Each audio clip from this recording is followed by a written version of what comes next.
y señores, tengan ustedes muy buenas tardes.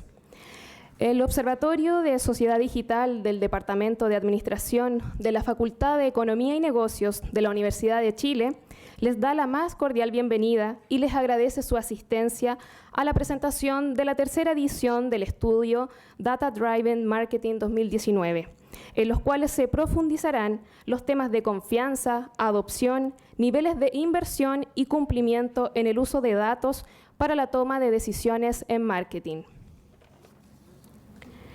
Presiden la presente actividad y saludamos a profesor Pedro Hidalgo Campos, director del Departamento de Administración de Empresas de nuestra facultad, profesor Cristian Maulén, director del Observatorio de Sociedad Digital, FEN-U Chile, señor Felipe Jarboe, senador por la región del Biobío, Gobierno de Chile, señora Marlene Larsson, gerente general AMDD, señorita María Beatriz Parodi, gerente de Publicidad Comercial y Corporativa, Área Imagen Corporativa y Publicidad, División Marketing y Clientes, Banco de Chile.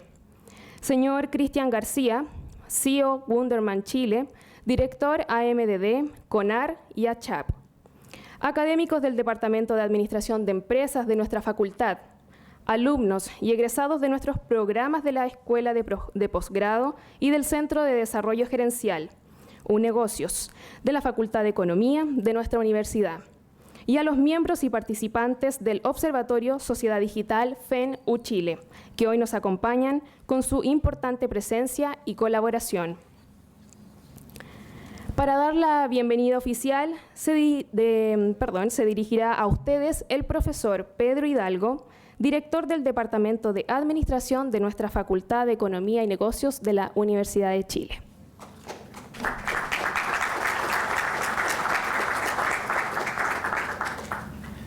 No se asusten, voy a hablar muy poco, dado que estamos partiendo un poquito más atrasados.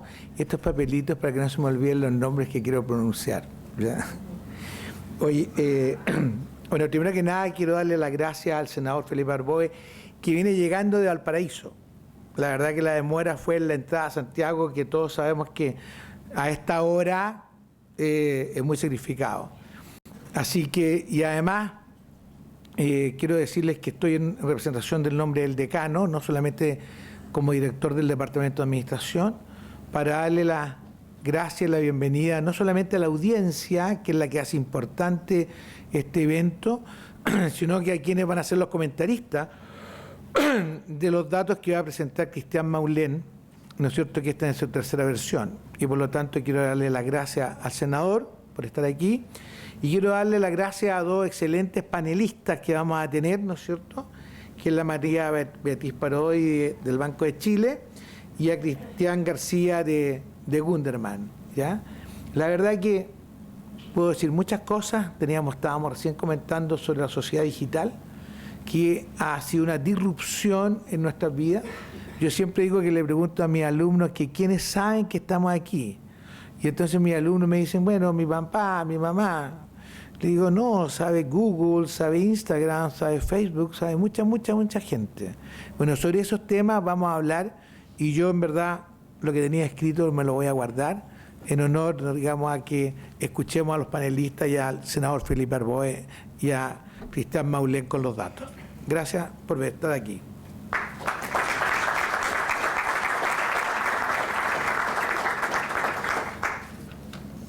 Agradecemos a nuestro director Pedro Hidalgo por sus palabras. A continuación, invitamos a dirigir entonces también unas palabras al señor Felipe Jarboe, senador por la región del Biobío, Gobierno de Chile.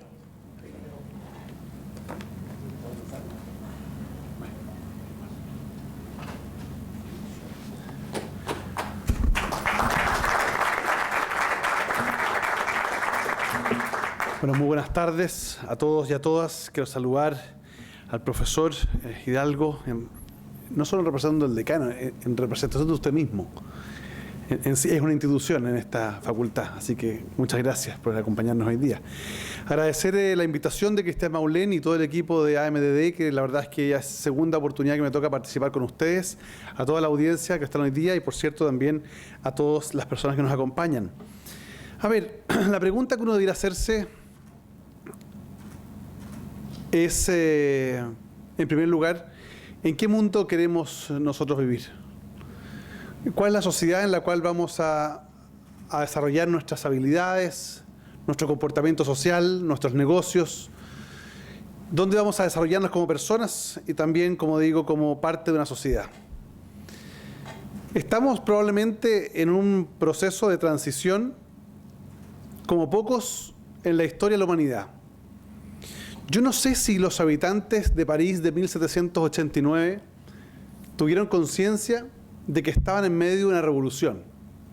Probablemente pensaban que estaban en medio de una revuelta, pero no tenían conciencia de que la revuelta en la cual estaban involucrados iba a cambiar la historia de la política de Occidente. Probablemente nosotros tampoco nos sabemos o tengamos conciencia de la revolución en la cual estamos hoy día inmersos. Todo está cambiando. Hay más preguntas que respuestas. En la sociedad digital las relaciones humanas comienzan a cambiar. Los que tenemos cerca se alejan por la tecnología y los que tenemos lejos los acercamos. Pero a su vez también los modelos de negocios comienzan a cambiar. Pensemos solamente que, y esto es muy breve, Cristian, pensemos muy brevemente que el año 1990 las 3 principales empresas de Detroit tenían una capitalización de mercado de cerca de 247 millones de dólares. Tenían 1.300.000 trabajadores y tenían un valor de mercado de cerca de $1 billón. Las 3 empresas más importantes de Silicon Valley del 2018 tienen una valoración de mercado aproximada de 1,4 billones de dólares. Tienen utilidades más o menos similares, 250 mil millones de dólares, pero tienen 137.000 trabajadores, el 10%. Entonces la famosa disputa entre Marx y Smith respecto de la relación entre el capital y el trabajo probablemente uno podría decir que está llegando a su término. No necesariamente el capital y la generación de nuevos negocios está generando nuevos empleos. En consecuencia, eso tiene que ver también con la economía digital, con la variación de los modelos de negocio. En consecuencia, cuando uno se vuelve a preguntar en qué sociedad queremos vivir, tiene que hacerse cargo y decir, si yo quiero vivir en una sociedad digital, tengo que tener regulación de la era digital, tengo que tener un Estado de la era digital y tengo que tener empresas de la era digital.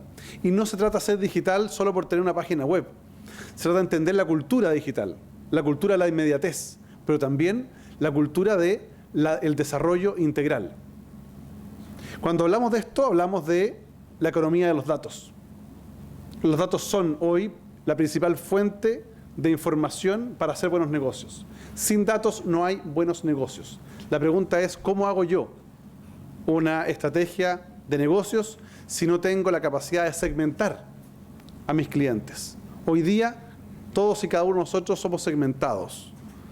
Estamos probablemente más unidos por patrones de consumo y de comportamiento que por adscripciones ideológicas o religiosas.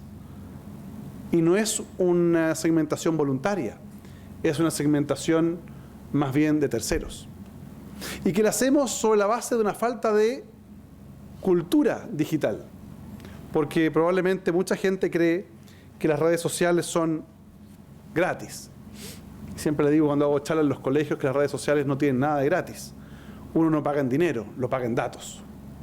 No es de extrañarse entonces que cuando uno observa, por ejemplo, que Airbnb es la principal empresa de arriendos de alojamientos en el mundo y no tiene un solo inmueble, o que Uber, la principal empresa de transporte hoy día, no tiene vehículos, o que AliExpress no tiene inventarios, o que Facebook, que es la principal plataforma de interrelación social, no crea contenidos. El negocio no está ni en los contenidos, ni en los vehículos, ni en los inmuebles. El negocio está finalmente en los datos. ¿Cómo hacemos para que estos datos sean utilizados de buena forma y haya unas segmentaciones productivas, pero también no nos alejen de aquellos que queremos estar cerca? Bueno, es parte del desafío. Y como reguladores, en este caso como el Parlamento, hemos establecido un proceso legislativo donde hemos avanzado fuertemente en crear estándares internacionales para proteger los datos de las personas. Pensemos que la ley que tenemos vigente es del año 1999. basta que cerremos un poco los ojos para pensar qué estábamos haciendo nosotros en 1999. En 1999, por ejemplo, no había smartphones en Chile. No había conexiones de banda ancha. Almacenábamos los contenidos en un disquete. Estábamos compitiendo por quién tenía DVD y algunos en otros países tenían Blu-ray, que era como lo más novedoso. No existía Netflix, no existía Facebook. Ese era 1999 y nuestras leyes de aquella época. Ha pasado mucho tiempo y nosotros tenemos la misma regulación. Eso no admite explicaciones. Y por eso que estamos haciendo una regulación que, como he dicho en otras oportunidades, es una regulación que está permanentemente arriba de una cuerda floja, porque es una regulación que tiene que ser equilibrada. Una regulación que, por un lado, tiene que establecer mecanismos y patrones de comportamiento y de protección de los datos personales, reconociendo que los datos son de las personas y no de las entidades que los tratan. Pero también tenemos que tener una legislación que sea lo suficientemente atractiva y certera para poder desarrollar la industria de servicios globales. Solo piensen ustedes que, según los estudios que tenemos a la vista, el año 2018, en la industria de servicios globales significó la exportación de cerca de 1.900 millones de dólares. Según el estudio de Data Driven del año pasado, entiendo yo, se señalaba que esta cifra podía más que duplicarse. Pensemos que estamos hablando de una industria que podría llegar a los 3.000 millones de dólares, casi 4.000 millones de dólares, y competir la industria como la forestal, la salmonera. Esa es la magnitud de esto. Y por tanto, aquellos empresarios o emprendedores que crean que van a poder seguir haciendo negocios con el mismo nivel de éxito que en los 90, replicando el modelo de 1990, están completamente equivocados. El crecimiento de Chile viene por los servicios globales, viene por el conocimiento, viene por la innovación, viene por la tecnología. Y hay dos alternativas: sacar una legislación que sea equilibrada para promover el desarrollo de servicios globales, pero a su vez proteger a las personas, o quedarnos, como digo yo, no ingresar en la carretera de la economía digital, sino quedarnos mirando cómo pasa el desarrollo desde la caletera del desarrollo digital. La pregunta la vuelvo a hacer: ¿en cuál sociedad queremos vivir? Yo por lo menos quiero que nuestro país circule por la carretera digital y no por la caletera digital, viendo cómo otros se desarrollan a costa de un desarrollo que en Chile, lamentablemente todavía por un tema cultural, no ha sido masivo, y particularmente el Estado no está siendo promotor del mismo. Así que agradecer nuevamente la invitación de Cristian, de todo el equipo de AMD, felicitar nuevamente a la asociación. Lo dije y lo dije muy honestamente, hay pocas industrias que hayan tenido la valentía, la audacia y la honestidad de transparentar sus procesos a través de un código de conductas, un código de ética, que probablemente es el ejemplo. Hoy día, lo dije hoy día en la mañana, estaba en una charla con el retail financiero, me tocó una exposición, y les decía: tomen el ejemplo de la AMDD, que ha tenido un código de conducta, un código de ética, que probablemente es el más avanzado que tenemos en nuestro país en esta materia. Es de esperarse que otras industrias lo imiten y que los ciudadanos tomemos conciencia del valor de nuestros datos. Muchas gracias.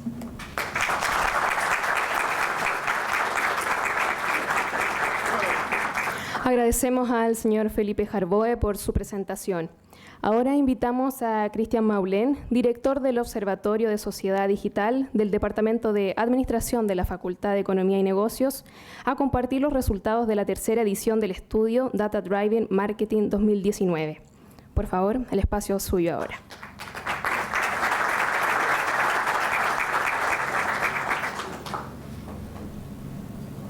Bien, muchas gracias, senador, por sus palabras y por su presencia aquí. Estoy muy pendiente de su actividad en Twitter y en todo lo que está haciendo, así que le agradezco sus menciones para la actividad que estamos haciendo tanto acá en el observatorio, en la universidad, como el trabajo y la coalición que estamos desarrollando con AMDD. Agradecer también a los panelistas, a Cristiana, a María Beatriz por hoy día estar acá, a todos los alumnos. Ahí estoy divisando caras de clases de esta hora, así que gracias por darse otro día de hora y media aquí en la facultad. Especiales saludos a todos los estudiantes. Bueno, Data Driven es lo opuesto o lo contrario a Wata Driven. ¿bien? Es decir, cómo pasar de tomar decisiones en el aire o basado en el estómago, más hoy día tomados basados en los datos y en el crecimiento exponencial que tienen estos datos. Pero los datos no son nada si no son capaces de ser transformados en información. Y así como el senador lo manifestó en esta carretera digital, esa información es el factor productivo actual que hoy día se está moviendo en forma muy acelerada. Y lo que debemos hacer es buscar la forma que esa información se transforme en niveles de conocimiento, perspectivas que nos dé en términos de preguntas que nos podamos hacer en torno al comportamiento de los ciudadanos, de los clientes, de los consumidores. Y en la medida que esas preguntas me pueda hacer con más frecuencia, con más rapidez, se puedan transformar en hipótesis, en teorías dentro de una organización, como una estructura de marketing, por ejemplo, que gestiona oferta y demanda y busca ese calce todo el tiempo, y en ese sentido pueda generar más impacto. Eso es finalmente lo que hemos buscado en los últimos 3 años en un esfuerzo importante que viene desarrollando el observatorio, de poder entender hoy día cómo los líderes toman los datos para tomar decisiones en general hacia mejorar el impacto de sus actividades y en ese sentido calzar mejor lo que ofrecen con lo que demandan hacia una cultura más centrada en el cliente que centrada en sus productos. Este estudio lo venimos realizando en una alianza con la Asociación de Marketing Directo y Digital, como ya y lo han podido leer ahí, y ellos nos permiten acceso a poder establecer una visión mucho más clara a partir de la opinión de estos líderes que lo componen más de 198 personas que participaron en esta versión. Agradecido la participación de Marlene Larsson, que está acá, que ya la mencionaron en el inicio, la gerente general, así que darle las menciones respectivas por permitirnos acceder a su audiencia para levantar este instrumento, este estudio. Bueno, ¿quiénes participaron en esta investigación, en este sondeo, perdón, más bien? 198 líderes de empresas de gran tamaño, donde el más del 50% son personas dedicadas a marketing y avisadores, y más del 45% son personas que tienen más de 6, 10 años trabajando en la industria. Todos los índices fueron tomados con una escala de 1 a 5, donde 1 es bajo en el factor que estamos midiendo y 5 es alto a partir de la confianza y de los factores que vamos a indagar. El panorama tecnológico obviamente nos está haciendo vivir una fiebre por los datos y eso obviamente hace que hoy día las organizaciones estén hablando fuertemente de cómo generar experiencias en los ciudadanos y en los clientes. Y esto está dado principalmente por el efecto que está generando la segunda plataforma tecnológica, que es la que estoy destacando acá.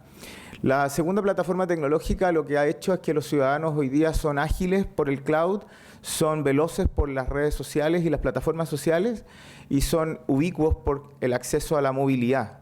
Entonces hoy día el 97% de las personas en Santiago, que son los que acceden a Internet, son personas ágiles, veloces y ubicuas. Y eso obliga obviamente a las organizaciones a transformarse digitalmente porque el ciudadano adoptó más rápido estas plataformas.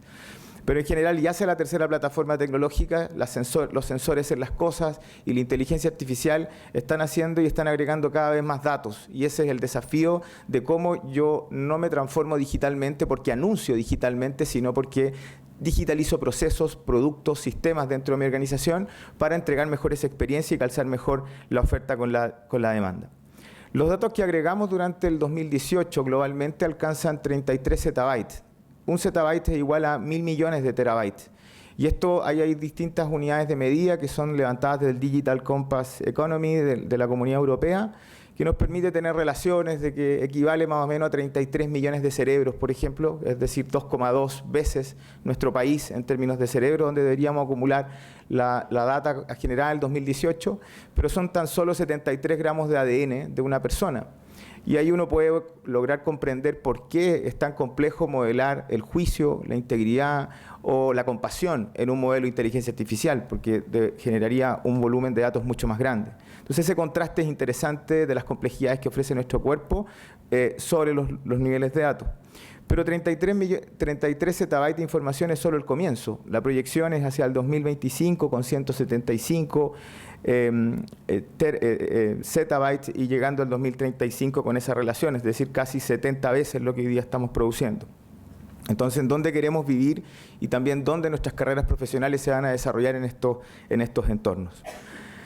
Y el desafío, por tanto, de la organización es que generen impacto con los datos, transformen datos en información para empatar con el factor productivo actual del siglo XXI. Esa información pueda ser transformada en conocimiento, luego en perspectiva, luego en sabiduría y hacia ahí impacto, que es lo que finalmente debemos generar.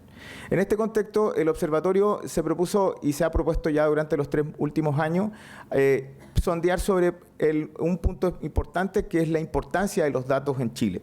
Con un índice de 1 a 5, donde 1 es nada importante y 5 es crítico, nos encontramos que el 83,1% de los líderes considera importante y crítico los datos, lo que anota un crecimiento desde la medición del año pasado de 78,3, y al comparar los índices de dónde venimos y dónde estamos en el año 2017 con 4,01 y ahora 4,14. Por lo tanto, 8 de 10 líderes hoy día consideran críticos e importantes los datos para generar valor en sus actividades de marketing y publicidad. Sobre el grado de confianza en el crecimiento del negocio basando sus esfuerzos en Data Driven Marketing, nos encontramos aquí un leve retroceso de 7 de 10 líderes consideran que están moderadamente confiados y extremadamente confiados, que viene con 79,8 del año 2018. Por tanto, aquí anotamos una leve caída y lo podemos ver también cuando miramos el índice del 2017 con 4,44 y ahora 3,95 para esta última versión.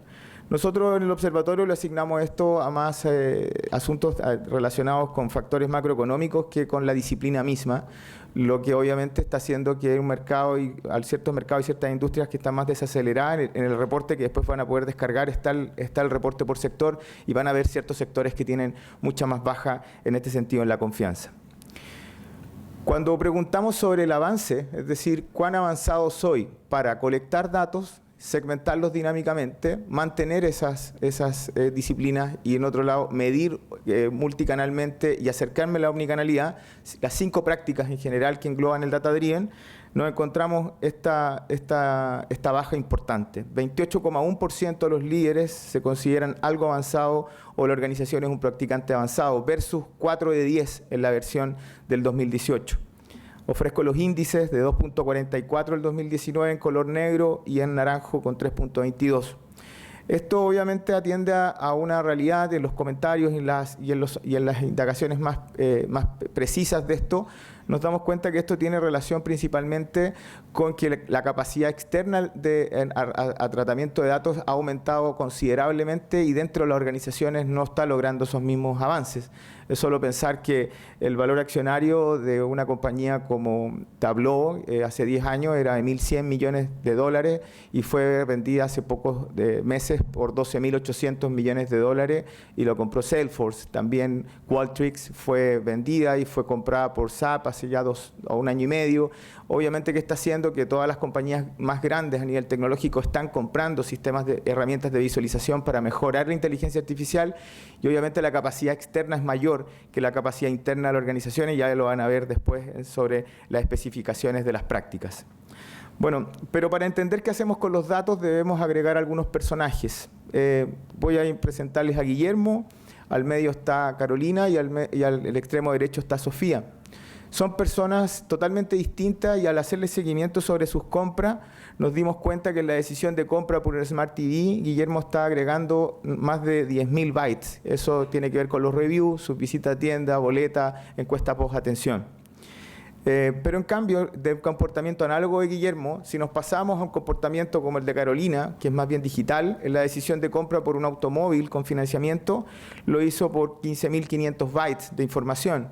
Eso está agregando obviamente sus reviews y vistas en YouTube, la versión vistas digitales que ha generado, las órdenes de venta y todo el proceso de post-atención que generó esa cantidad de datos. Pero Sofía, por la compra y de mejorar decoración en su casa, por un sofá, por mejores decoración en el lugar más importante de su casa, generó 27.900 bytes. Es un comportamiento más omnicanal. Ella quiere y desea que las marcas recuerden con los canales que interactúa y está dispuesta a dejar su huella digital a cambio de mejores experiencias. Bueno, con estos personajes lo que quiero es generar una lectura más simple de este slide que contiene bastante información, que es cómo las organizaciones están dispuestas y pueden atender a Guillermo, a Sofía y a Carolina. El comportamiento de Guillermo está en este lado, mientras que el comportamiento de Carolina está acá al medio y el de Sofía al extremo. Voy a agregar algunas etiquetas para hacer más visible el reporte. Cuando le preguntamos entonces a los líderes sobre, sobre las siguientes prácticas, cuán avanzados se sienten, con un índice que va 1, mi organización hoy no realiza nada de esto, en azul, mi organización hoy hace algo de esto, en naranja, y en rojo mi organización es practicante avanzado. De izquierda a derecha aparecen de las prácticas más simples a las prácticas más avanzadas. Compra de datos, mantenimiento de datos, al medio segmentación dinámica en función del ciclo de vida, ya sea en B2C o en B2B, medir los resultados por campaña en términos multicanales y acercarse a la omnicanalidad hacia el lado derecho.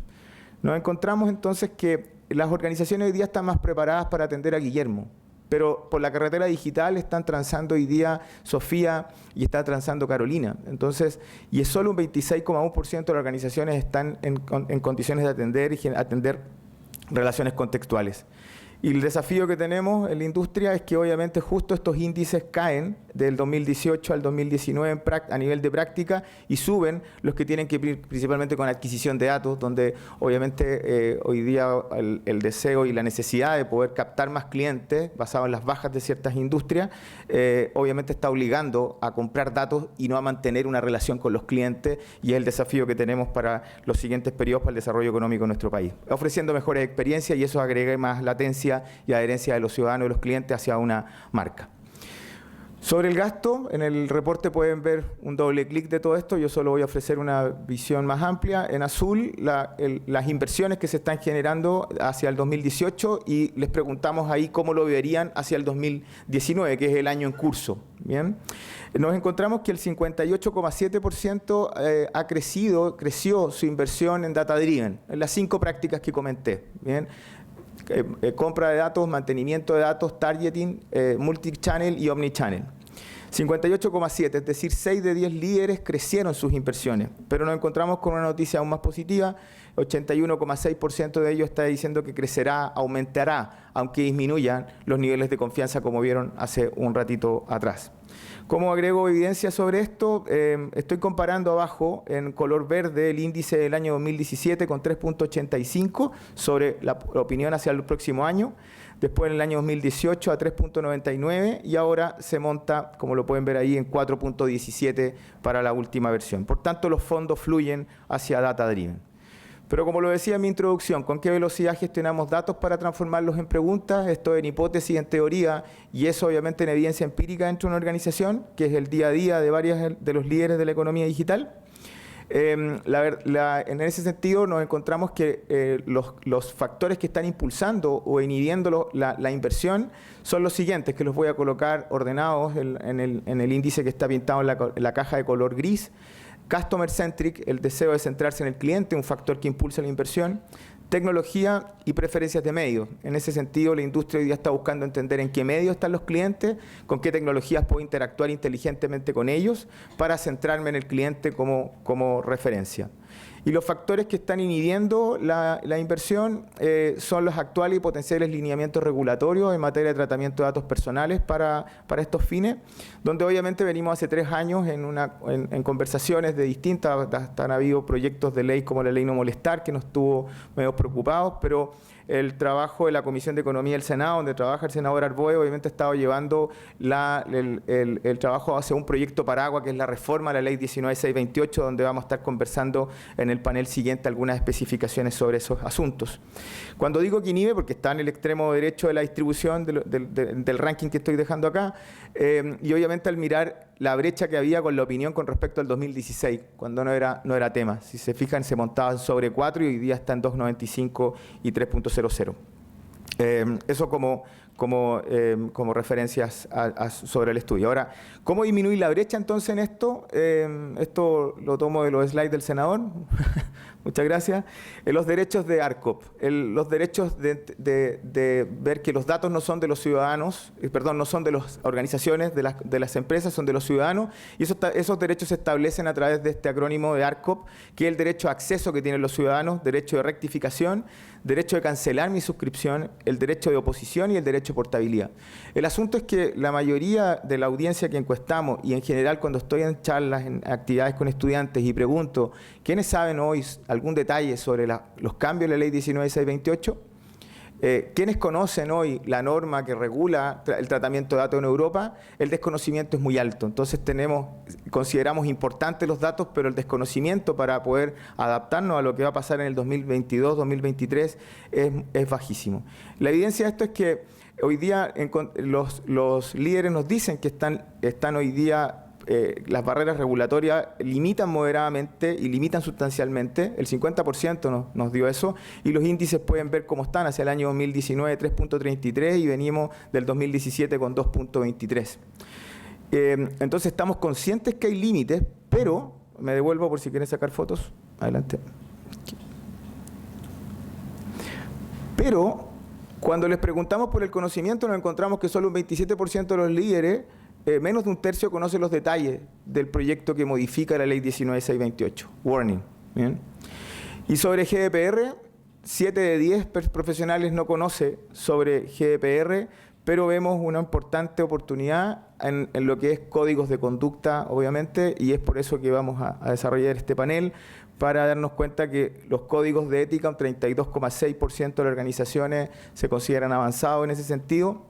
Creemos que esa mayoría, esa amplia mayoría son socios de la Asociación de Marketing Directo y Digital de Chile por la adopción a códigos de conducta, y los que están trabajando en mejores prácticas de tratamiento de datos personales quizás están impulsados por las normas europeas, empresas que están determinadas por cumplimiento a nivel de GDPR, 38,4%. Entonces ahí es donde se abre el espacio para aplicar códigos de conducta en estos tratamientos, y sobre estos asuntos son los que vamos a conversar ahora en el panel.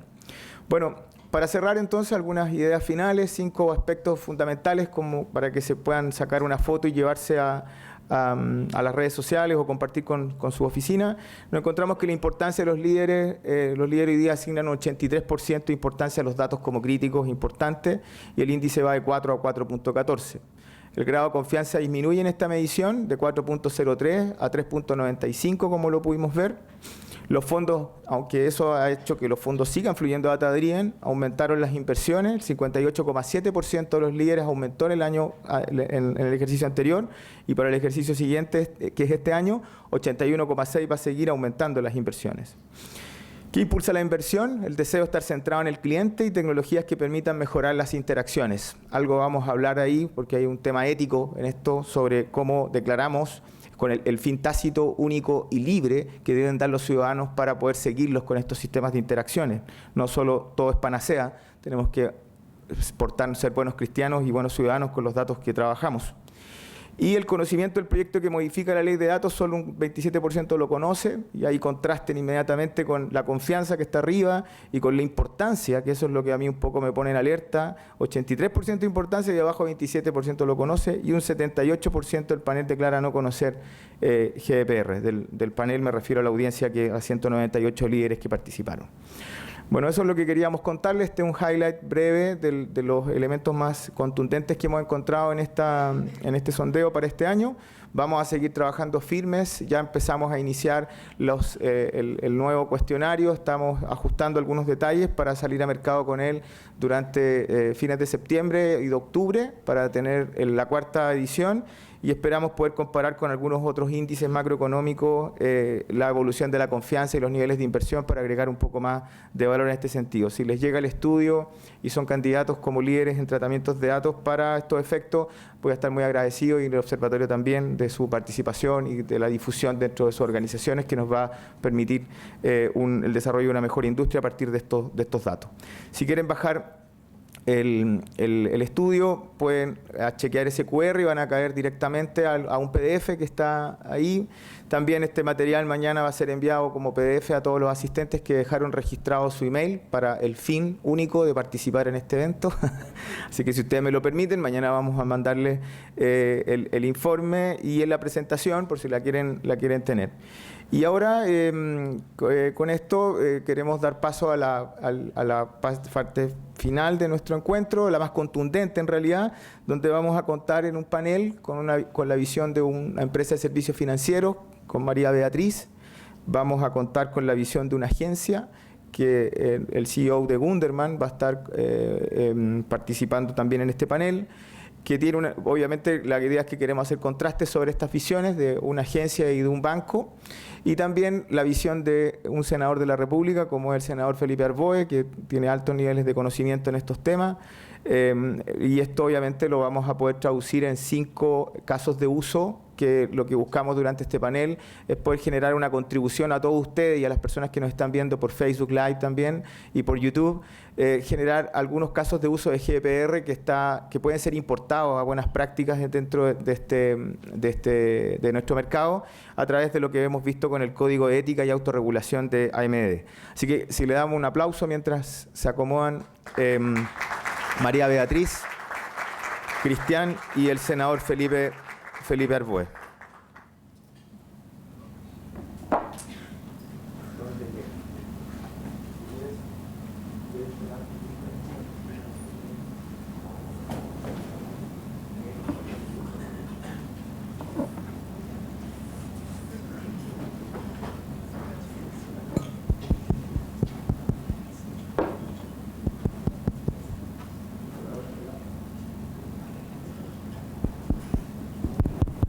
Ahí sí.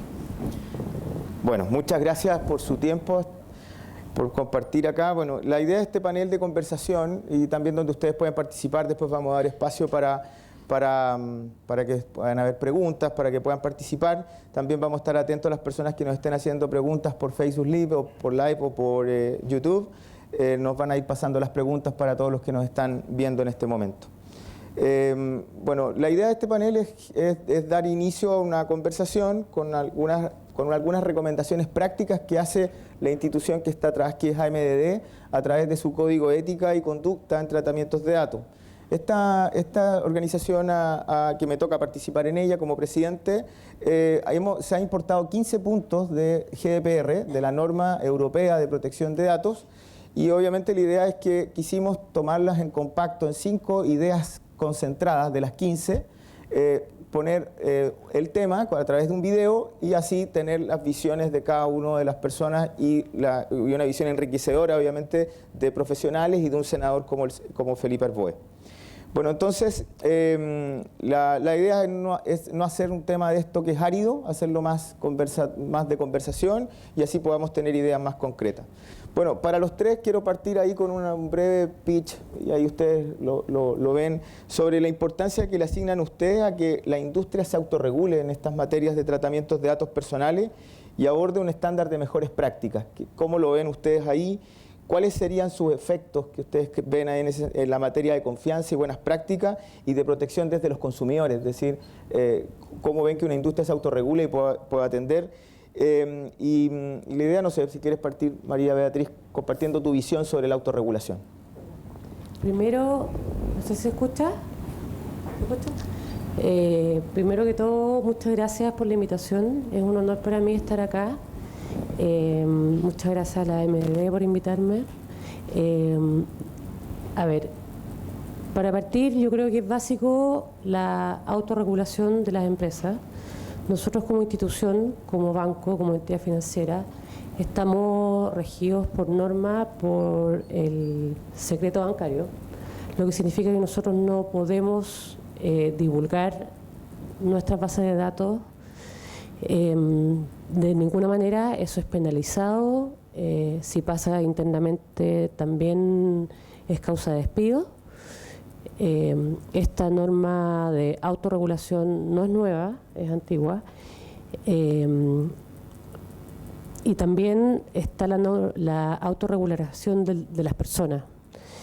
¿Qué es lo que nos ha pasado últimamente? Que las personas están entregando sus datos, sus tarjetas de crédito, están comprando cosas en sitios no seguros, que han habido fraudes y clonaciones de tarjetas a través de esto. Y ahí está el desafío nuestro de educar, hacer cultura de que tenemos que nosotros como ciudadanos protegernos y proteger nuestros datos también. O sea, la responsabilidad acá es absolutamente compartida. Eso es lo que, como yo lo veo. Cristian. Yo quisiera como poner un tercer concepto, como que en general se habla de autorregulación, se habla de regulación de parte de las entidades de gobierno, ¿no? Y a mí me encantaría implementar el concepto de la corregulación.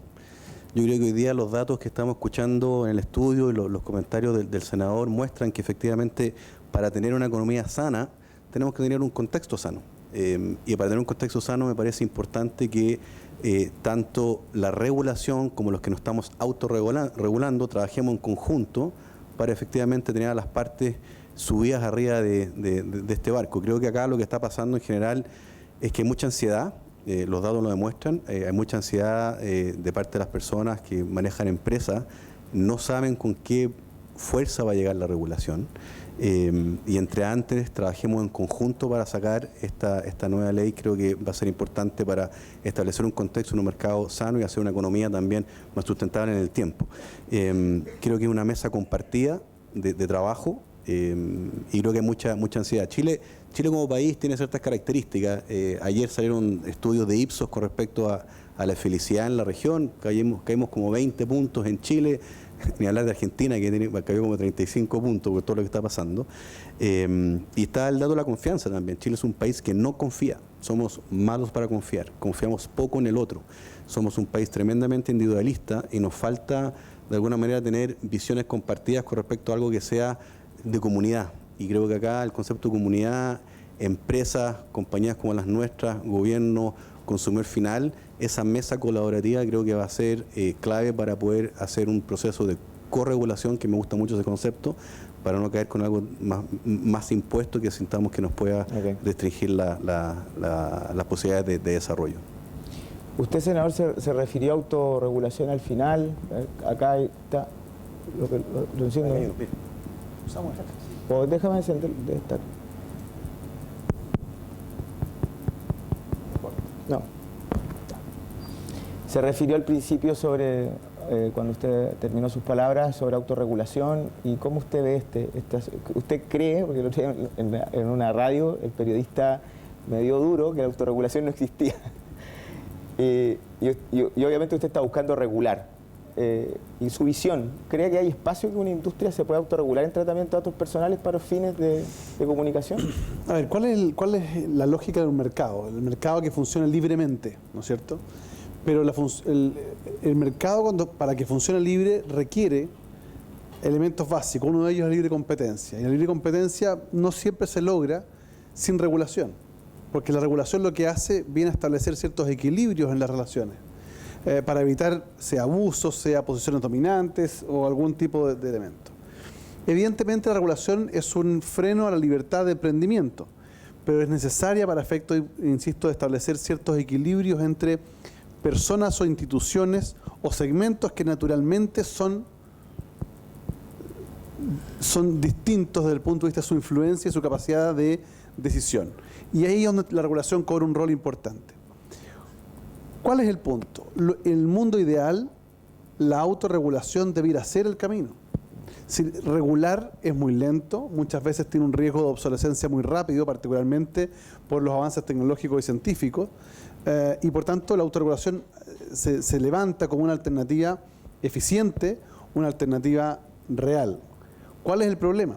Es que cuando uno observa, tal como decía Cristian, los altos niveles de desconfianza, la pregunta ¿es ese el problema o es esa la consecuencia? Y probablemente algunos dirán que es la consecuencia, y es la consecuencia de una cultura de abusos de parte del sector privado y también del sector público. Y frente a esos abusos la gente dice lo que necesitamos es regulación. ¿Y por qué? Porque probablemente sectores que se han autorregulado en algún minuto no han cumplido esa autorregulación. Pensemos, por ejemplo, que parte de las empresas que fueron sorprendidas en delito de colusión eran empresas que tenían códigos de autorregulación. Entonces surge inmediatamente la duda, ¿es suficiente? Y cuando no se regula en función de que existe una autorregulación y esa se vulnera, ¿qué dice el ciudadano? ¿Se dan cuenta? No puede existir autorregulación, tienen que regular. Hay un vacío legal. ¿Qué es el vacío legal? Es un espacio de libertad al final del día. Si el problema que tenemos es un problema cultural, ¿no? Donde al final nos están demandando como reguladores crecientes regulaciones de temas que son tremendamente innecesarios, producto de la falta de confianza. Cuando tenemos que en los países de la OCDE hay un nivel de confianza de 6 sobre 10 y en Chile tenemos un nivel de desconfianza de 7 sobre 10, tenemos un problema. 7 de cada 10 personas no confían en el que está al lado. Entonces, como no confía en el que está al lado, tampoco confía en el ciudadano, en la empresa, en el sector público, para qué decir en la política, y por tanto tenemos que ir regulando. Okay. Y se rompe, y cuando termino, y se rompe el principio inspirador de nuestra legislación privada, que por allá por 1857 Andrés Bello plasmó en el Código Civil, que es el principio básico de la ley privada, el principio de la buena fe.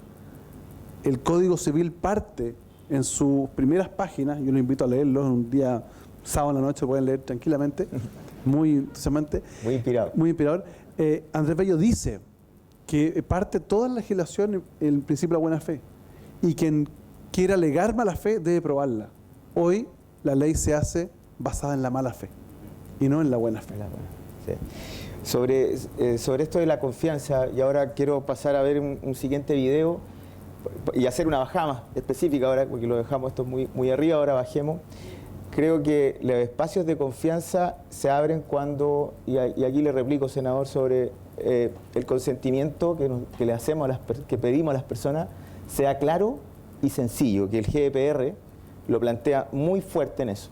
Bueno, quiero invitarlos a ver el siguiente video, si proyectan por favor la pantalla que está en blanco, para hacerlo correr. Si pones mi PPT, por favor.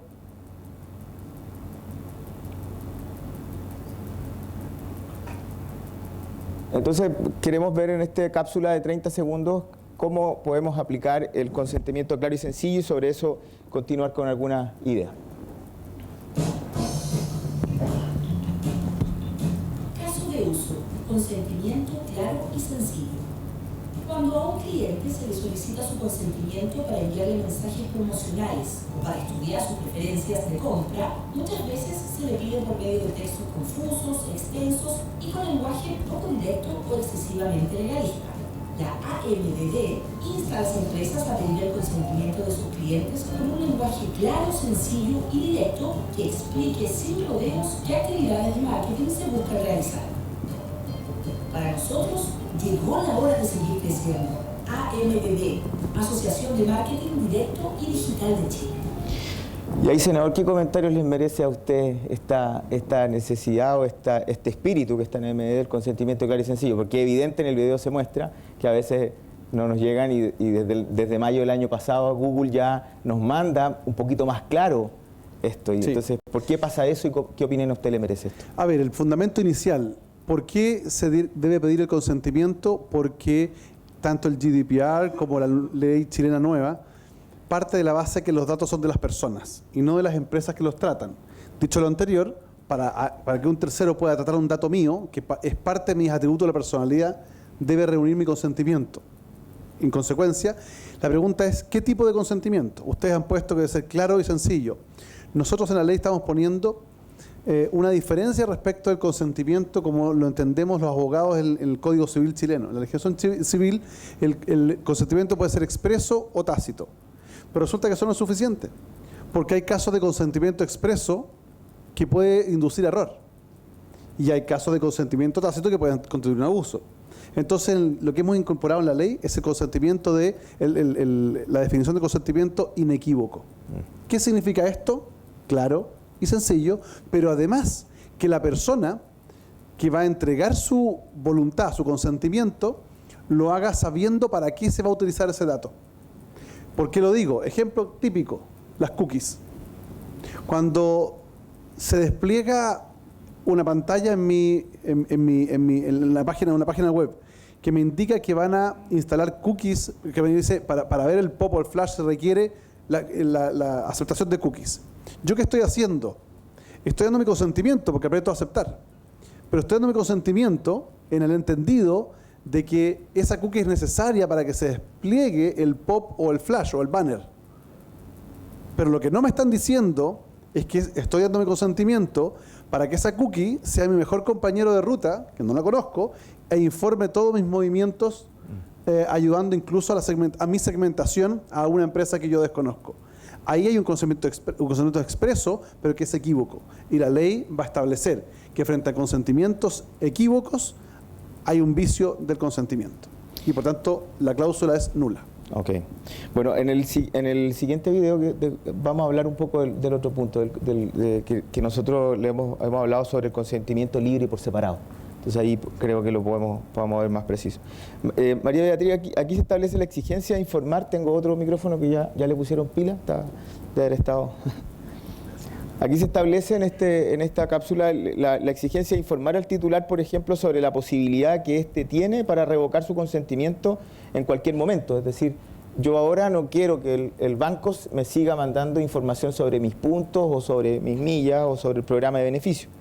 El plazo durante el cual se conservarán sus datos o los criterios para determinarlo y la existencia de decisión automatizada en el tratamiento. Es decir, me mandan un mensaje, no lo abro y sobre eso se activan una serie de mensajes automatizados, o abro y doy opción de abrir eso y siguen otras acciones automatizadas. Entonces, ¿qué efectos prácticos tendría, por ejemplo, a tu criterio, donde está, en la industria en que está, la aplicación de una recomendación como esta? A ver, en efectos prácticos, siento que primero es clave la comunicación, tiene que ser muy efectiva, es poner al cliente en el centro, es explicarle bien para qué vamos a usar sus datos, y siempre va a ser en beneficio de brindarle mejores beneficios, valga la redundancia, mejores promociones y comunicación relevante a ellos. Así nosotros vemos la aplicación de la aceptación de este consentimiento. Perfecto. Ahora, en el mismo sentido, puede ser un poco confuso a lo mejor el primer punto cuando lo vemos ahora en el consentimiento libre y por separado. ¿Qué quiere decir esto? Voy a poner un ejemplo práctico. Hoy día las líneas aéreas, cuando compramos un ticket aéreo, se abre un consentimiento por el contrato que estoy acogiéndome en términos de pre-fly, fly y post-fly. Pero después de ello, hoy día las líneas aéreas están preguntándonos si nosotros queremos recibir comunicaciones de marketing después. No sé si se han dado cuenta que hay una cajita que... Entonces, eso hace que el consentimiento sea libre y sea por separado. Y hay un buen ejemplo, como también los hoteles, cuando nos piden el consentimiento para medir la encuesta de experiencia y satisfacción, pero con ese único fin. ¿Bien? Bueno, en Chile estamos bastante lejos, porque las líneas aéreas han tenido que hacerlo porque quieren ser más como la Comunidad Europea. Entonces, quiero ahora invitarlos a ver el siguiente video.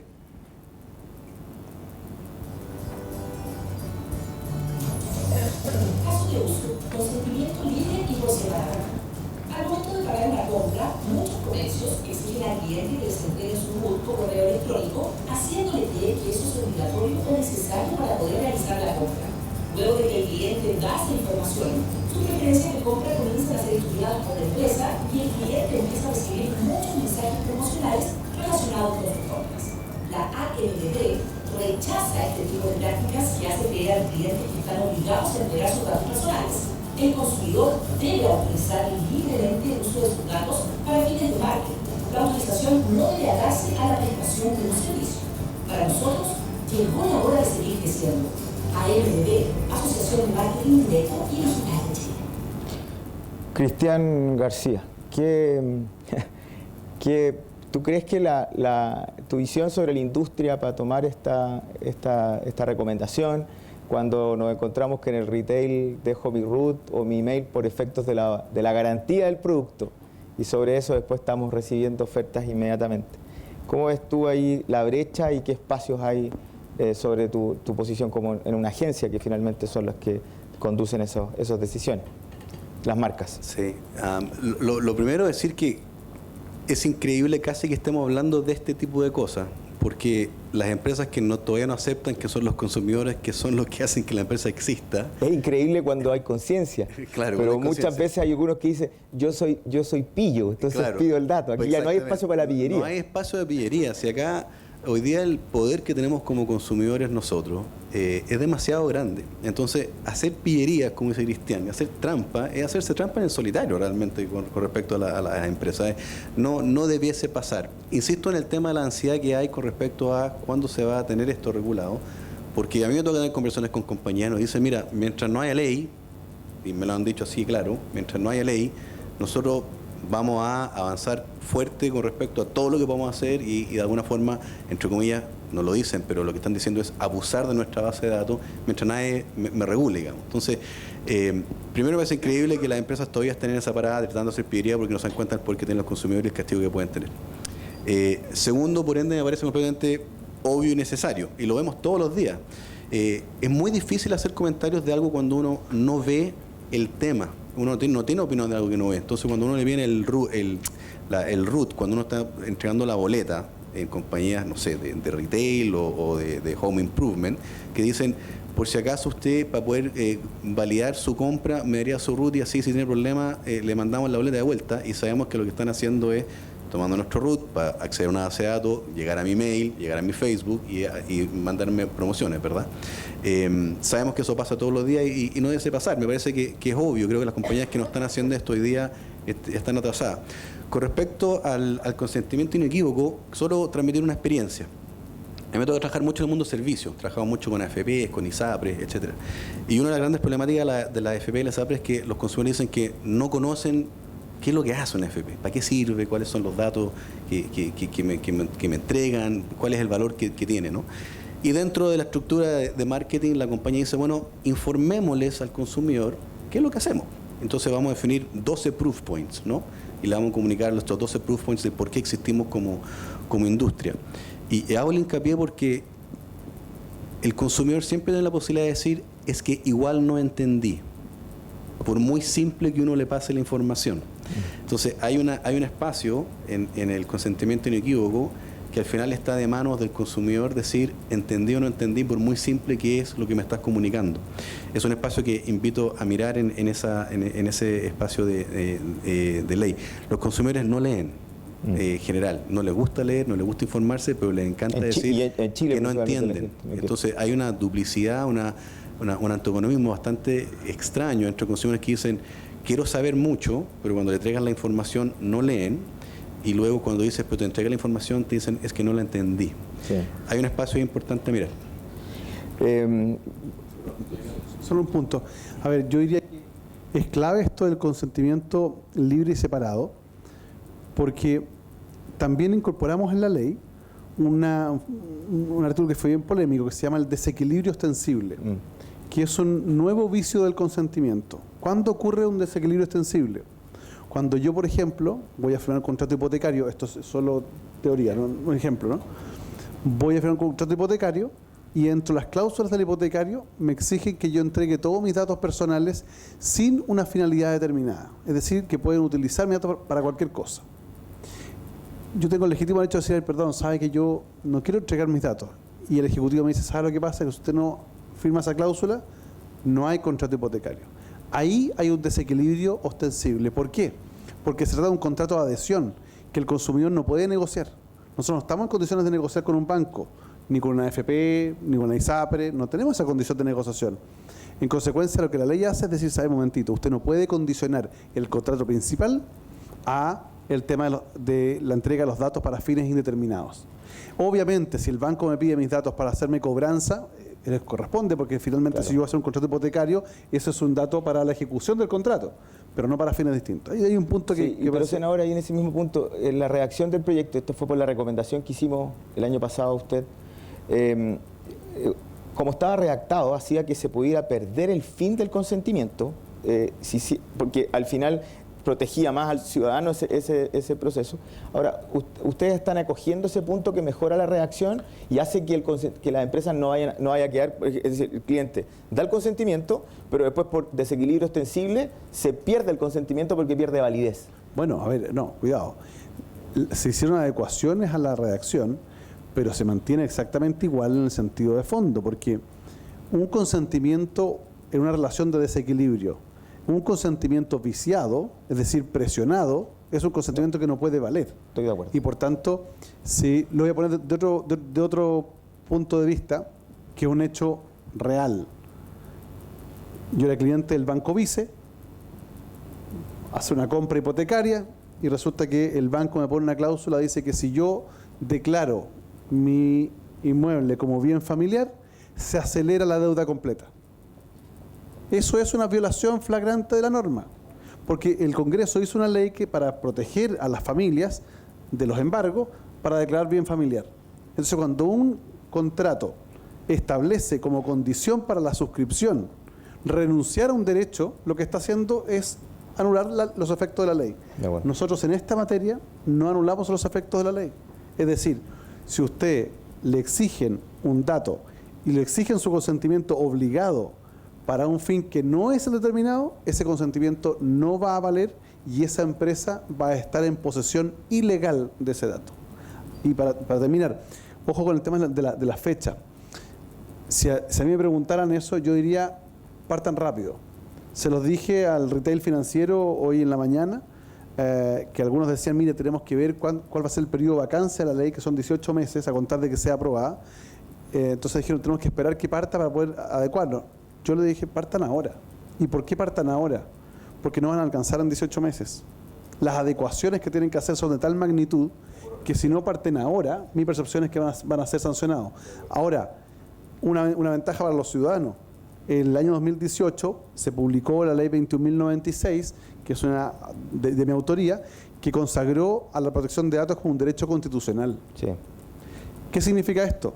Que a esos clientes o a esa empresa que atiende Cristian y que dice vamos a seguir utilizando las bases de datos, ustedes perfectamente hoy día, a diferencia hasta hace un año atrás, pueden presentar un recurso de protección que es completamente gratis respecto de una empresa determinada y hoy día tenemos una cantidad de fallos bastante favorables, tanto en la Corte de Apelaciones como en la Corte Suprema, con indemnizaciones millonarias.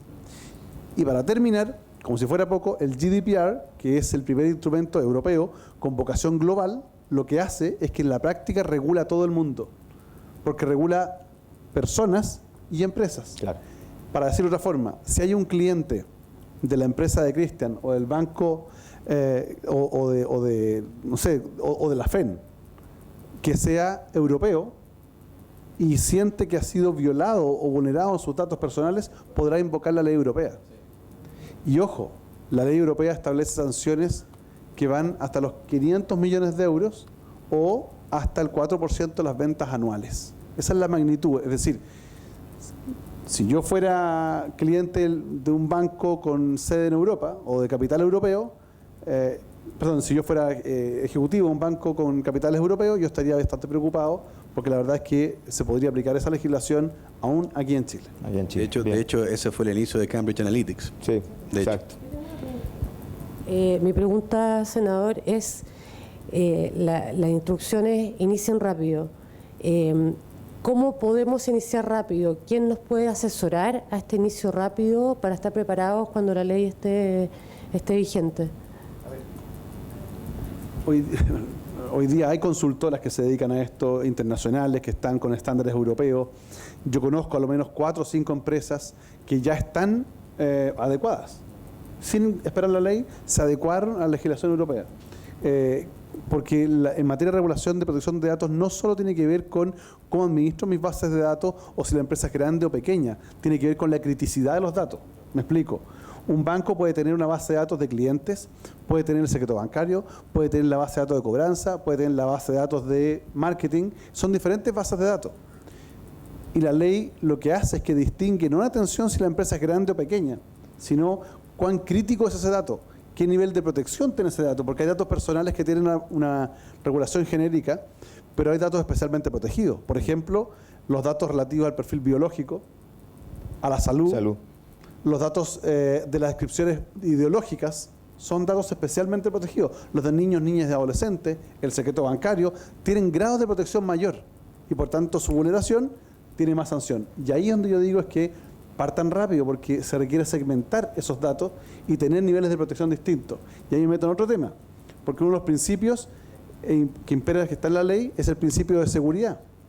¿Qué supone esto? Es que el responsable que administra mi dato tiene que garantizarme, cuando yo doy el consentimiento, que los mantiene de manera segura, que no van a ser filtrados, robados ni hackeados. Y por tanto, la ciberseguridad es un elemento determinante en esta materia, que también se va a exigir de acuerdo al estado de la técnica y no de acuerdo al estado de la empresa, porque, al tamaño de la empresa. Alguien me dijo el otro día, es que yo soy una pequeña empresa, así que tengo una regulación más laxa. Le dije, no, cuidado, porque resulta que cualquiera de nosotros que está acá podría ir a un laboratorio pequeño que tenga 3 médicos, cuya facturación sea menor, es decir, es una pyme, hacerse un examen del VIH. Y esa base de datos es la más crítica de todas. De acuerdo. Bueno, poniéndole un poco de ahora más pimienta a esta conversación, hablemos de portabilidad. Cuando hablamos de portabilidad de los datos, abre grandes temas asociados a Open Bank, a Open Data, y obviamente también la regulación que se genera ahí y cómo nosotros como ciudadanos tenemos acceso a poder tomar los datos, mis datos, y llevarlos a otro banco o llevarlos a otra institución. No es fácil ver los principios de portabilidad aplicados, pero yo les sugiero que si quieren ver algo específico en ese sentido, pueden ver que en sus bandejas de Gmail o Facebook o LinkedIn, si toman en la parte donde ustedes administran el usuario, ya pueden descargar todos sus emails, todos sus contactos y toda su agenda desde el año pasado, desde que sale GDPR. Entonces ahora, esto GDPR lo tiene como norma, nosotros lo estamos adoptando aquí como una conducta, principalmente como una recomendación, pero la ley también, el proyecto de ley senador incluye los derechos de portabilidad, ya se está hablando de portabilidad financiera. Entonces, ahora a conversar sobre esto, y creo que va a ser nuestro último tema por la hora, los dejo con este video para poder dejar mención sobre este asunto. Caso de uso. Derecho a la portabilidad. El Reglamento General de Protección de Datos Personales de la Unión Europea incorporó un nuevo derecho llamado Derecho a la Portabilidad, que le permite a las personas exigir una copia de los datos personales que le han entregado a una empresa y que esa copia no contenga un formato estructurado de uso común y lectura mecánica. La ANDD invita a las empresas chilenas a implementar mecanismos que permitan cumplir con este derecho que ya fue reconocido en Europa. Para nosotros llegó la hora de seguir creciendo. ANDD, Asociación de Marketing Directo y Digital de Chile. ¿Qué beneficio, senador, ve usted en esta norma para los ciudadanos? ¿Qué efectos prevén, por ejemplo, ahí, María Beatriz, en servicios financieros? Imagínate. A ver, es clave la portabilidad porque se confunde o se reduce generalmente a 2 conceptos que son los más conocidos: la portabilidad del teléfono, del número de teléfono, o la portabilidad financiera. Pero le voy a poner un ejemplo quizás más importante de portabilidad. Cualquiera de nosotros va a contratar un crédito y una compañía de seguros le exige que se vaya a hacer un examen médico y lo manda a un laboratorio que tiene relación con la compañía de seguros. Uno va a hacerse el examen médico, se hace el examen médico, paréntesis, es un dato especialmente protegido, dato sensible, dato salud, y resulta que el laboratorio hace el examen, se lo manda a la compañía de seguros. Uno va y le dice, oiga, ¿sabe qué? Pásame los exámenes porque mi médico de cabecera está en la clínica no sé qué o en el hospital no sé cuánto y quiero llevarme los exámenes. Y él le dice, no, ¿sabe lo que pasa? Que los exámenes no se los puede llevar. No, con el derecho a la portabilidad yo voy a poder agarrar esos exámenes y llevármelos de una clínica a otra, de un hospital a otro. Y ahí yo tengo una observación respecto a cómo se presentó este derecho, porque habla del derecho a que le entreguen una copia y no. Es que le entreguen los datos y que borren esos datos de esa base de datos. Es decir, si yo agarro mis exámenes médicos de ese laboratorio, tengo el derecho a que los borren, salvo que se trate de una enfermedad que puede tener efectos contagiosos de salud pública, en cuyo caso es una excepción. Pero en términos globales, no se entrega una copia. Solo de no es de una copia. Es que me entreguen mis datos y yo me los pueda llevar a otro lado. Eso es muy importante. Ahí las capacidades que tienen las organizaciones para entregar en una unidad de servicio. El protocolo cristiano no existe hoy día, y de ahí de eliminar si eso no existió en la cultura. Perdón, senador, quería agregar algo más. Para terminar, lo que ocurre es que este derecho a la portabilidad se cruza con otro derecho, que es el derecho de cancelación. Es decir, yo exijo mi derecho a portabilidad, agarro mis exámenes y me los llevo, y le exijo a esa persona el derecho a cancelación. Es decir, usted borre lo que tenía de mí, porque ya no tiene fundamento legal para tener mis datos, porque no hay consentimiento, es un dato sensible, no tengo una relación contractual, en consecuencia, borre lo que tenía ahí. Sí. Ahí la importancia de anticiparnos, pues imagínate, el protocolo de servicio para entregar datos no existe, y en la cultura de la organización, borrar datos no está. Entonces, y de hecho, para ser más fino también creo que hay un punto que es no solo entregar, sino tener un lugar donde yo poder ir a buscar.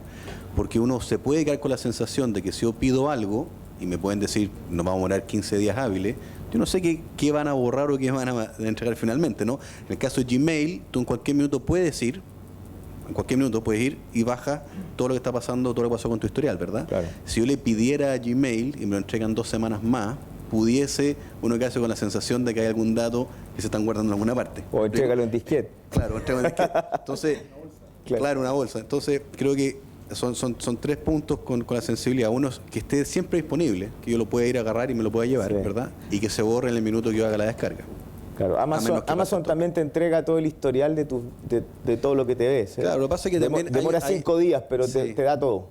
Hay un punto de vista también que yo tengo, y es que tendemos a mirar el tema del manejo de los datos. Estoy de acuerdo con el senador que lamentablemente los abusos hacen que uno genere toda esta conversación, ¿verdad? Uno, en el mundo ideal uno no es tener cerco eléctrico. Uno no es cerrarle la puerta al auto, ¿verdad? Si el auto es mío, nadie es entrar en mi casa porque la casa es mía, ¿verdad? Y el abuso hace que estén los cercos eléctricos, que pongamos la alarma y etcétera. Sin embargo, también hay una mirada en el caso de los datos, desde mi perspectiva, que es beneficioso, ¿verdad? Yo hay muchas veces que quiero que el banco sepa mucho de mí, porque no quiero que me estén enviando cosas que a mí no me interesan, ¿verdad? Entonces, hay una parte de la conversación que pasa también por aceptar que uno como consumidor, y me pongo en el plano del consumidor, sí necesita el correcto manejo de los datos para que mi experiencia sea mejor y yo finalmente tener una vida más simple también. Claro, es que cuando opera en contexto, la comunicación, obviamente yo voy a estar dispuesto a que me lleguen cosas si me llegan bien. El problema es cuando todos los días te llegan 4 emails, mensajerías de texto por todos lados, push por todos lados y nada es relevante. Ese creo que es el tema de fondo. María Beatriz, ahí en servicios financieros, imagínate, vemos hace 10 años la portabilidad de números telefónicos y vimos una entrada, un actor gigante que ha cambiado la industria. ¿Cómo lo ven ahí ustedes, estos Yo portabilidad creo que financiera? finalmente vamos a ganar todo. Nuestro cliente va a ganar con el tema de la portabilidad. La industria se va a poner mucho más agresiva en cuanto a precio, ¿no? Nosotros como industria también tenemos que aliviar nuestros procesos para que la portabilidad sea mucho más simple también, si es que se quieren venir al Banco de Chile. Pero tomando el punto de lo que tú dices, el banco maneja mucha información de los clientes, desde si eres vegano, si es que y no te puedo ofrecer ir a una tienda de carnes porque tienes una promoción. Entonces, en ese sentido, yo insisto con la información relevante que le estemos mandando a los consumidores, y ahí el desafío nuevamente es del área donde yo estoy, que es de publicidad, es beneficiar al final al cliente final. De acuerdo, María Beatriz. Senador, usted quería agregar algo, pero yo quiero agregar una pregunta sobre si usted puede responder nomás. ¿Usted se opuso entre la votación a que el Consejo de Protección del Dato, el Consejo de la Transparencia, fuera el Consejo, la unidad que vigilara en la ley? Lo pregunto en el hecho de la portabilidad, porque ¿qué dificultades puede significar tal vez esta norma a nivel de control del Consejo de Protección del Dato ahí? Su visión, ¿por qué cree que el Consejo no podría regular estos asuntos? Y después tocamos, por favor, el tema que me... Voy a plantear evidencia primero. 22 de los 28 países de la Comunidad Europea tienen agencias de protección de datos especializadas, separadas de las administradoras de transparencia. 22 de 28. Cuando uno ve en el derecho asiático, en la PEC, también, nuevamente, masivamente, tenemos que las agencias de protección de datos son especializadas, técnicas. El Consejo de Transparencia es un órgano político. Yo como senador voto por los consejeros. Hay un consejero de la UDI, un con una Renovación Nacional, un socialista y un demócrata cristiano. Eso es lo que hay hoy día, es el Consejo de Transparencia, para decirlo en frío. Y yo no quiero que los datos personales queden en manos de personas que no tienen idea de esta materia o que pueden no tener idea de esta materia. ¿Por qué la administración de datos personales, que es un elemento fundamental para la economía digital, para el desarrollo de nuevos negocios, para el desarrollo de las personas e incluso para la afectación de derechos fundamentales, ¿por qué va a quedar en manos de personas que no tienen la expertise suficiente? Yo no estoy dispuesto a eso. Y por eso planteé, en concordancia con lo que hicimos en el proyecto de ley de la presidenta Bachelet, que se mantuviera una agencia de protección de datos especializada, autónoma. Y lamentablemente perdí en la votación en mi comisión, en la Comisión de Constitución, 3 votos contra 2, perdimos, digamos, eso, pero vamos a intentar dar la pelea en la sala del Senado y también en la Cámara de Diputados, porque estoy convencido de se puede revertir, no es una se puede revertir. Y creo que lo que ocurrió el fin de semana pasado es una muestra pero clara. Lo vimos en Twitter. De por qué el Consejo no puede ser el encargado de la protección de datos. Lo que ocurrió con el caso del Ministerio de Educación. Esto no tiene que ver con una disputa con la ministra de Educación. Mi tema son los datos. Hubiese sido esta ministra o la anterior, la pelea la hubiera dado exactamente igual. Lo que ocurre es que en los datos del sistema de admisión escolar, la base de datos, que es de millones de alumnos, apoderados por de pronto, tiene una política de privacidad que fue dictada en su minuto. Una política de privacidad que tiene por lo menos 70 páginas. Y esa política establece de manera expresa que la base de datos del sistema de admisión escolar se podrá utilizar exclusivamente para el registro de postulaciones y el envío de los resultados. Punto. Esa es la finalidad, principio de finalidad del dato, para eso se usa. ¿Y qué hizo la ministra de Educación? De manera interesada, usó esa base de datos para mandar una opinión respecto a un proyecto de ley. Yo puedo estar de acuerdo o no con su opinión en el proyecto de ley. Mi punto no es la opinión del proyecto de ley, es que usó una base de datos que tenía un fin determinado para un fin completamente distinto. Y eso, yo presenté un reclamo al Consejo de Transparencia, que hoy día en la práctica ejerce como el encargado de la protección de datos solo en el ámbito público, para que se declarara la ilegalidad. Y el fin de semana sale un fallo eminentemente político, 2 a favor, los 2 de derecha, 2 en contra, los 2 de la oposición, y como son 4, ¿quién decide? El presidente. ¿Y quién es el presidente? Un funcionario pagado a sueldo de la Fundación Jaime Guzmán. Entonces yo digo, a ver, ¿sabe lo que pasa? A lo menos debió haberse inhabilitado a esa persona, porque está decidiendo, porque la ministra de Educación da lo mismo. Si el problema es el precedente, si el Consejo de Transparencia en el 2019 estableció que un funcionario público de cualquier gobierno, de cualquier color, puede usar una base de datos para un fin distinto, esto trae consecuencias para el 2050, para el 2060, porque nos movemos por precedentes. De hecho, hoy día estamos pagando las consecuencias de lo que hizo el Consejo de Transparencia el año 2010, cuando decidió que la base de datos del servicio electoral era pública. Y hasta el día de hoy, a las personas que tienen algún grado de discapacidad, por ejemplo, les llegan ofertas de prótesis porque resulta que aparece cuál es su discapacidad en el registro electoral. Y eso fue una consecuencia del 2010. Entonces, mi pelea por eso, y yo creo que ese es el principal fundamento de por qué no tiene que ser el Consejo de Transparencia. Bueno, dicho lo anterior... No, solo quería reforzar el comentario. De hecho, me parece no extraño, pero sí curioso el que no se haya acogido la solicitud suya. Me tocó presentar en APEC, ahora en el sur. En Puerto Vara. No pude ir, día domingo. Sí, yo fui el viernes.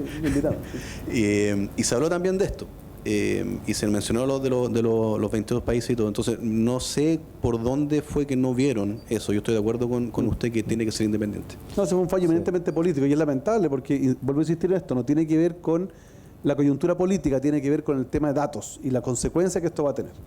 Bueno, dicho lo anterior... Y cerrando, quería no dejar pasar un punto porque, a ver, lo que tenemos hoy día es que el nivel de desarrollo tecnológico demanda que los legisladores tengamos la capacidad, que no siempre tenemos, de poder adelantarnos a ciertos procesos, no digo en los tiempos, digo por lo menos en la capacidad de imaginar lo que viene hacia adelante para poder regular adecuadamente.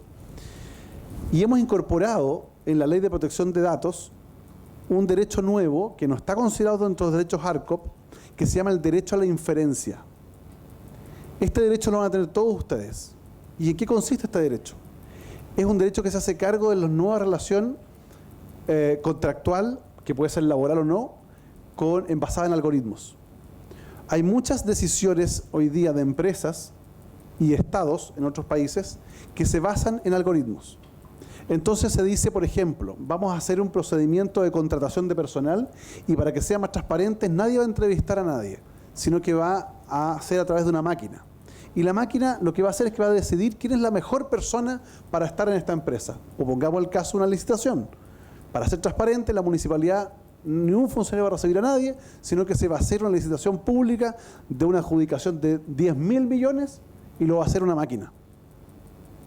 La pregunta es, ¿Fallar o decidir por algoritmo es sinónimo de transparencia? No necesariamente. Porque para que el algoritmo decida, tiene que ser programado. ¿Y quién lo programa? Una persona física. Entonces el derecho a la inferencia va a ser el derecho que vamos a tener todos como ciudadanos para que frente a una decisión algorítmica tengamos el derecho a exigir a quien programó el algoritmo las condiciones de programación, para evitar situaciones de afectación, por ejemplo, en materia de probidad, en materia de discriminación, que podría ser perfectamente posible. Si yo programo el algoritmo para que el funcionario que voy a contratar sea con determinadas características fenotípicas, con títulos en determinadas facultades, con determinada profesión o vive en un determinado lado, estoy alterando y finalmente estoy haciendo una discriminación extremadamente delicada. Así que es parte de lo que quería contar, porque intentamos ir creando mecanismos para dotar de mayores derechos frente a este nuevo escenario que es no solo el de la economía, sino el de las decisiones digitales. Perfecto. Bueno, damos paso, 2 preguntas si existen de las personas. Ahí hay una, le acercamos un micrófono. Si me ayuda alguien con el micrófono. Vamos a dejar espacio de 2 preguntas. Estaba chequeando si hay preguntas en redes sociales. Por favor. Ahí, ¿quién es? Ahí. Para cerrar y agradecer la participación de todos y no alargarnos en el horario, no abusar de la agenda de ustedes. Hola, soy Paulina Díaz y es una pregunta súper puntual. Yo he hecho seguimiento mucho al asunto de la normativa digital y quisiera saber puntual, porque esto se viene hablando hace como 2-3 años atrás, y puntual al senador Felipe Arboe. Quería saber más o menos qué fecha estimativa definitiva se empieza a implementar esta normativa. Muy buena pregunta. ¿Y Cristian Silva? Estaba la pregunta. Sí, a ver, el proyecto lo íbamos a despachar el lunes de la Comisión de Constitución, pero ocurrió que nos dejaron entrar los asesores, así que tuvimos un problema, que se ha salido por la prensa. No pudimos despacharlo y espero despacharlo el próximo lunes de la Comisión de Constitución. ¿Eso qué significa?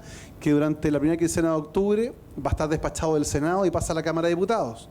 Y estoy haciendo las conversaciones, no sé si me resulten, para que en la Cámara de Diputados lo vean comisiones conjuntas, la de Constitución con la de Ciencia, y así nos ahorramos un trámite rápido, y yo calculo que podríamos estar con una ley vigente a fines del primer semestre del próximo año. Eso es lo que yo creo. Y de ahí tenemos 18 o 24 meses de vacancia. 18 meses de vacancia, pero, ojo... Vacancia hablamos para que los mercados se adapten, ¿cierto? Claro, pero lo que va a ocurrir es que probablemente vamos a establecer 2 años en vez de 18 meses, pero durante el primer año con partes de cortesía.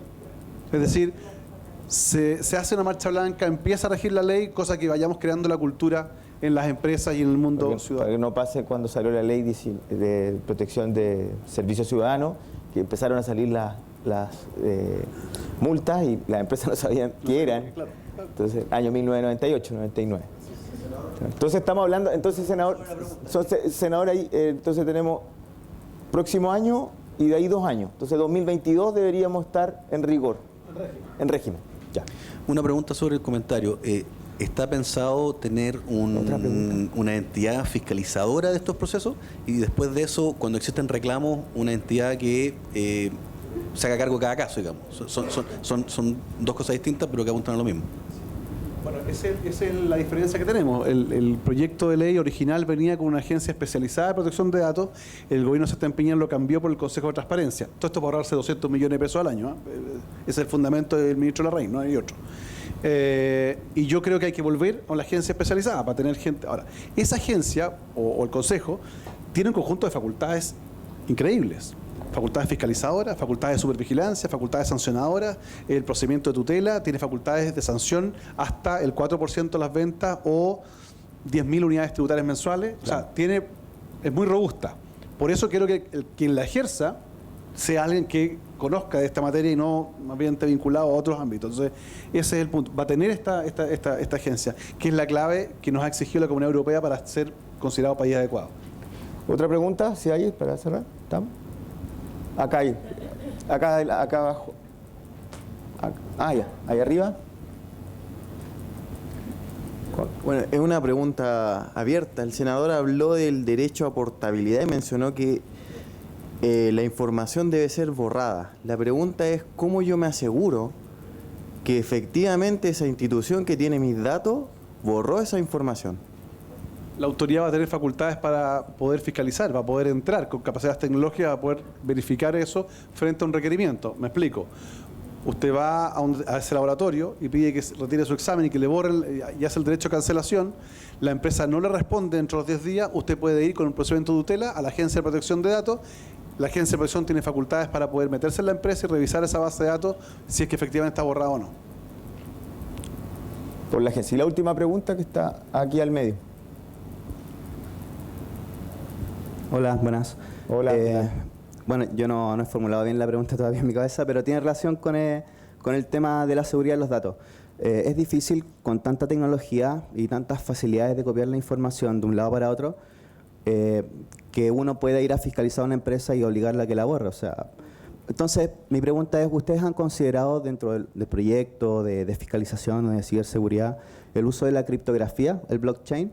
Dado que es un muy buen mecanismo que hace que las personas permitan decidir cuándo, cómo y de qué forma entregar el dato a quién, en qué momento y por cuánto tiempo a través de un contrato inteligente. No sé si han considerado la criptografía. La criptografía sí, el blockchain no. ¿Por qué no? Porque el blockchain probablemente puede ser la forma de burlar la ley.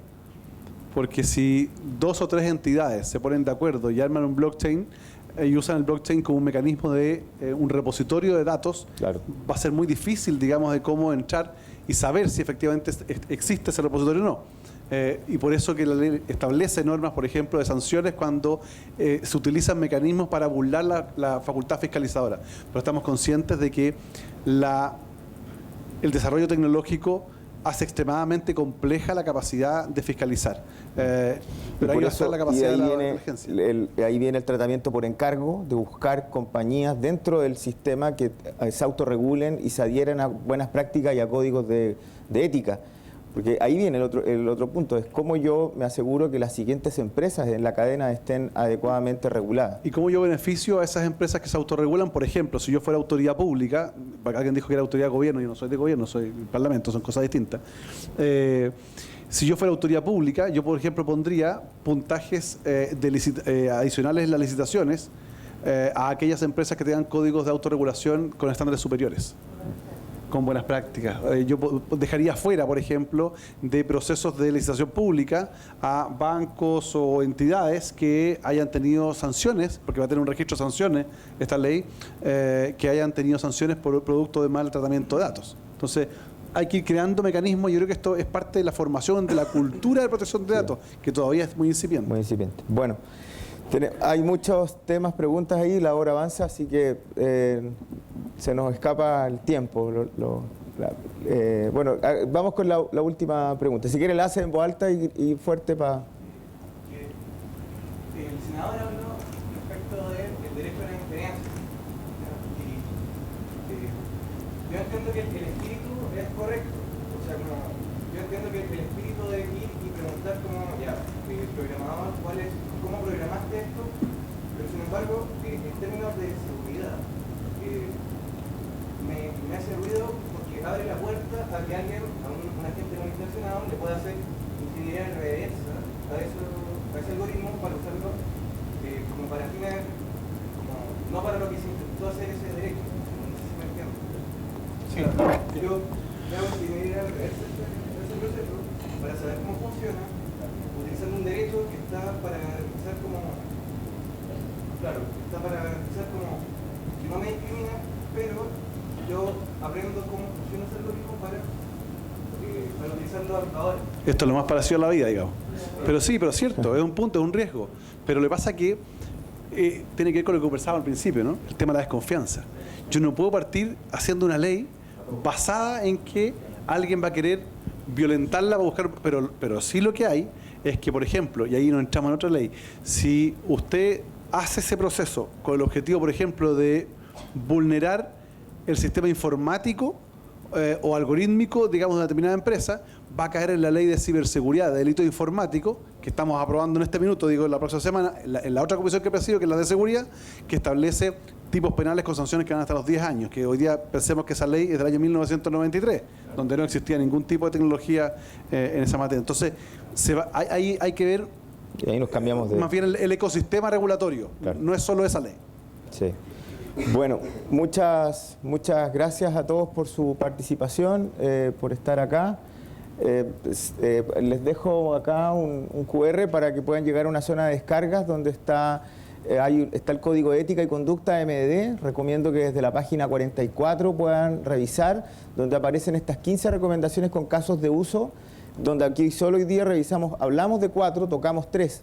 Así que pueden pasar por ahí para poder comprender qué niveles de estándar tenemos que manejar y anticiparnos a lo que vamos a tener según lo que dijo el senador por la agenda del 2022.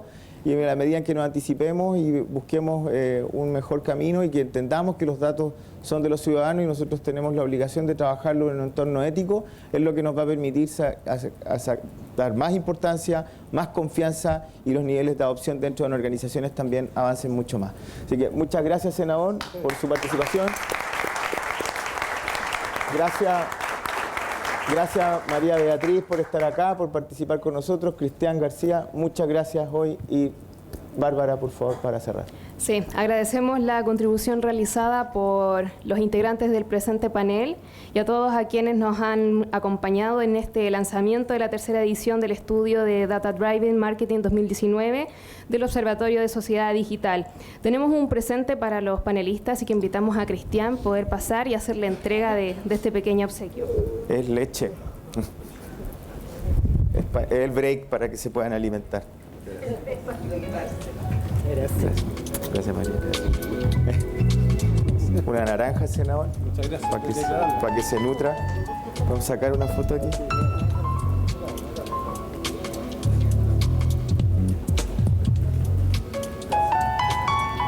Bueno, muchas gracias. Se pasó Felipe. Muchas gracias. Muy agradecido. Estuvo muy nutritivo. Los dejamos a todos cordialmente invitados a nuestras próximas actividades a realizarse acá en Unegocios.